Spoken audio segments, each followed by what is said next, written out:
के लागे दया मरा अब की बरना करिया गे करिया गे।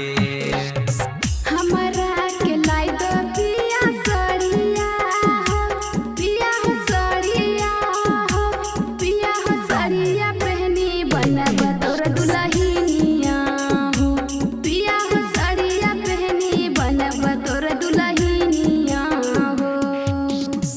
तोहरा के ला देब सुनर साड़िया गे धनी के साड़िया गे धनी के लागे दे हमारा अब की बरना करिया गे धनी के लागे दे हमारा अब की बरना करिया गे न करिया सड़िया पहनी बनब तोर दुल्हनिया। डीजे विकास मटियार कला सीतामढ़ी। मिक्स बाय मुखर विकास। धनी के लागे दे हमारा अब की बरना करिया गे करिया गे करिया गे। हर बेर कह के पियबा दई दई छो आस हो, कई सके करी हम पियबा तोहरा पे विश्वास हो। हर बेर कह के पियबा दई दई छो आस हो, कई सके करी पियबा तोहरा पे विश्वास हो।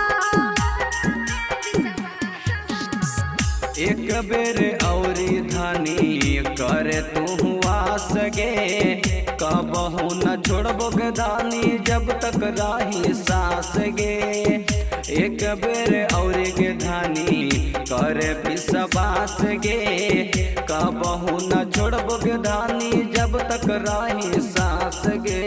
तू ही लागे हमर दिल के जानिया गे दिल के जानिया गे धनी के लागे दे हमारा अब की बरना करिया गे धनी के लागे दे हमारा अब की बरना करिया गे न करिया सड़िया पहनी बनब तोर दुल्हनिया।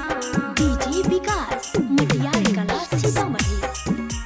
मिक्स बाय मुखर विकास। धनी के लागे दे हमारा अब की बरना करिया गे करिया गे करिया गे। कामो न करे छो पियबा रह छो खाली घर हो, एक कामो न करे पियबा चल जाई हम नैहर हो।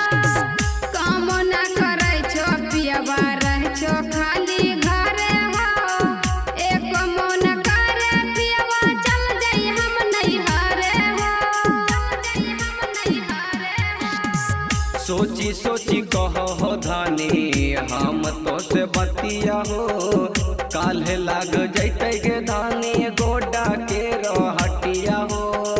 सोची सोची कहो धानी तोहरा से बतिया हो काल्हे लाग जैते गे धानी सनोला के हटिया हो। सुंदर लल के बात अंजलि मानी है गे धनी के मानी है गे धनी के लागे दे हमारा अब की बरना करिया गे धनी के लागे दे हमारा अब की बरना करिया गे। मुखर रिकॉर्डिंग स्टूडियो सनहौला।